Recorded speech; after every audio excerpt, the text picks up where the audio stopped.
So you've been invited to a huge holiday celebration dinner. You know there's going to be tons of high carbohydrate junk food there. I wanted to make a quick video for you to watch right before you go so that you can have some strategies so you don't completely screw up your diet and then feel like a loser for 3 days afterwards.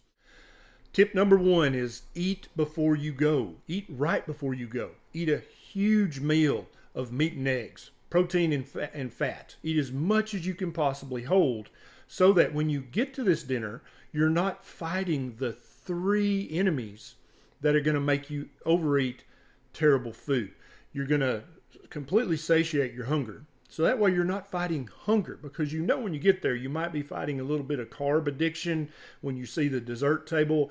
Also, you're going to be fighting against the social and family pressure of people who expect you to eat these things when you'd rather not. So if you're completely stuffed and satiated, it's going to be much easier to either say no 100% or to take only a tiny portion to placate your friends and family. Another strategy some people use to great advantage when they're going to a holiday celebration, just a party, or even to a restaurant is they'll tell the host that they're allergic to sugars, grains, and vegetable seed oils. And so they can only eat things that don't contain those three things.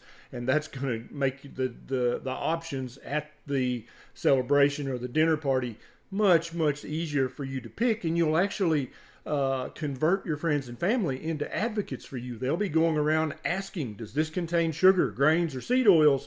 And if it doesn't, then they'll bring it to you and you can enjoy it. Another strategy is to just tell everyone at the party that you've been recently diagnosed with hyperinsulinemia. For the over 80% of people in the United States alone, this is true. You have hyperinsulinemia and probably don't even know it, and your doctor doesn't know it. Most of the people at the celebration are not going to know what that is, but it sounds very important, very dangerous. So they're going to go out of their way to help you to protect yourself from eating any foods that would spike your insulin, and therefore you can have a very low carb meal without a lot of social and family pressure. Another good strategy is that there's probably going to be a few things there like grandma's lemon pie or Aunt Matilda's sweet potato casserole that if you don't eat a portion of that, a small portion, you're going to hurt their feelings. And I know you want your mother and your aunt to feel loved.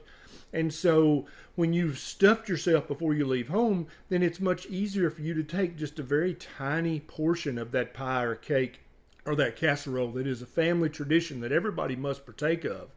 You're going to say, oh, no, give me half that amount. Give me a quarter of that amount. That way, a few bites of this time-honored tradition in your family has passed your lips. Therefore, you have passed the test. You're still part of the tribe, but you didn't just screw up your entire diet.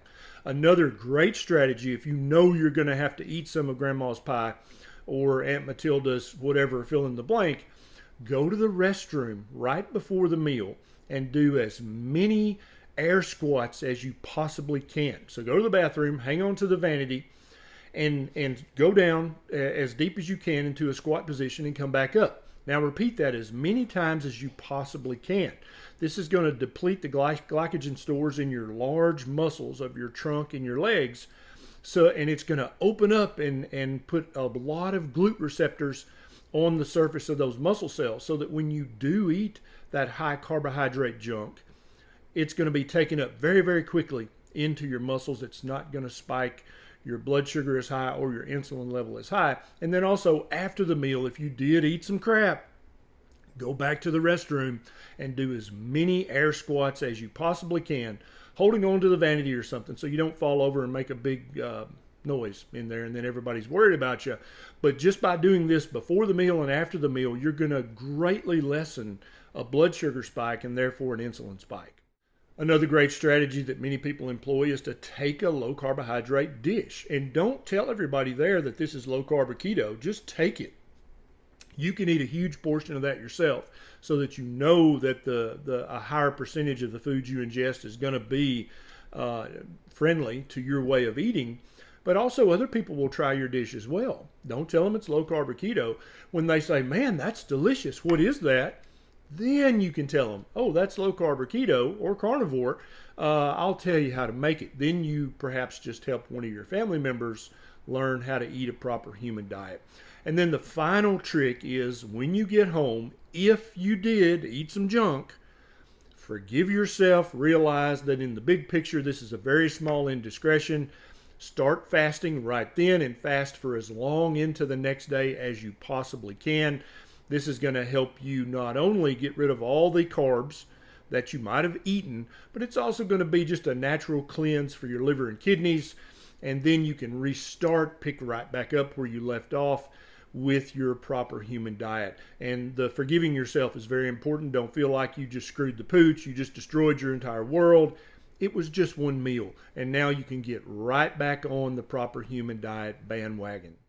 Please share this video with a friend you know who's trying to eat low carb, keto, ketovore, carnivore, and who is about to go to a big dinner event and be sorely tempted. Please share this with them. You're also welcome to share it in your low carb, keto, carnivore groups to help everybody in the group not screw up for the holidays. This is Dr. Berry. Happy holidays. I'll see you next time.